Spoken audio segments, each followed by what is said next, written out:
বাবা ঠাকুর এসেই বলেছেন এই ছাতিনা গায়েরই মেয়ে তুমি, কিন্তু তুমি যেভাবে নিজের থেকে আলাপ করতে আসবে তা আমি কখনো ভাবিনি গো। কি যে বলো দিদি, আচার্য গুরু আমাদের সকলের পরম শ্রদ্ধেয়।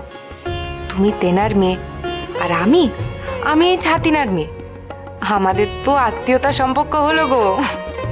আচ্ছা, আমি কিন্তু শুধু আলাপ করতে আসিনি, নিমন্ত্রণও করতে এলাম। বলছি, নাটোরের যুবরাজের রাজ্যাভিষেকে অবশ্যই এসো কিন্তু। তা বোধহয় হবে না গো দিদি। ওমা, কেন গো কুমু দিদি? আমরা তো সকলে যাচ্ছি। শ্বশুর বাড়ি খুবই গোঁড়া, মেয়েদের বাইরে যাওয়া একেবারেই নিষেধ গো। ও, তবে একবার আচার্য গুরুকে অনুরোধ করব, উনি যদি বলেন। না গো, কোনো লাভ হবে না। বাবা ঠাকুর নিজেই বলেছেন বিয়ের পর শ্বশুর ঘরের নিয়মই মানতে হবে। তার ওপর মা গত হয়েছেন, এনারা তো আবার কুলীন বামুন, এদের আচার বিচার খুব কড়া। ঠিক আছে, তবে আমি চলে আসবো তোমার সাথে দেখা করতে। দরকারে অদরকারে এই বৌঠানকে ভুলে যেও না যেন, মনে রেখো কিন্তু। তুমি সত্যিই রাজরানী গো, এমন সহজে আপন করে নাও মানুষজনকে, কজনই বা তা পারে। তোমার মতো রানী থাকলে নাটোরের উন্নতি হবেই। ভালো থেকো গো, খুব ভালো থেকো।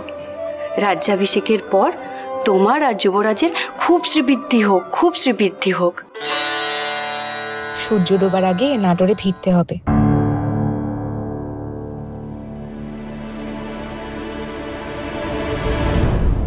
আসেন দিদি, আসেন আসেন আসেন আসেন, অন্দরে আসেন। আপনারা যে আইলেন তাতে আমরা বড় আনন্দিত হয়েছি। সেই তো বিয়েতে দেখা হয়েছিল। কি কইছেন দিদি?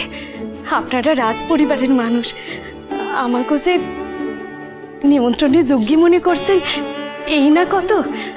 রাজবাড়ি তো কি, আগে তো কুটুম্বিতা, তারপর বাকি সব। তাছাড়া আপনার মেয়ে ভবানী আমাদের সকলের নয়নের মণি। নতুন বউ, যাও মাকে নিয়ে ঘরে যাও। এসো মা। বাবা ঠাকুর, খাড়াও। বাবা রে বাবা, কোথায় যাইতেছো? ও বাবা, চৌধুরী মশাই, আপনার তো দেখি একেবারে অচুরি মেলা ভার। গতবার তো তবু কিছু দইয়ের ভাণ্ড লইয়া আইছিলেন, এবার তো দেখি টুটু, তাও আনেন নাই। দিদি, এসব কি কথা কইছো? অতিথিরা সবেমাত্র এলেন।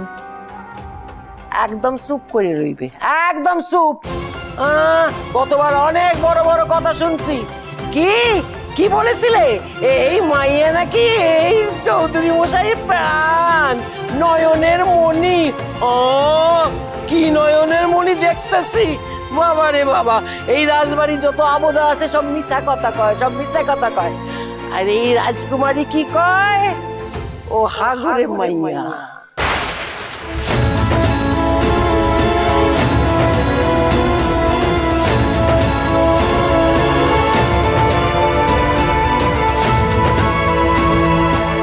রাজরাজেশ্বরী রানী ভবানী, প্রতিদিন রাত 8:30টায় স্টার জলসায়।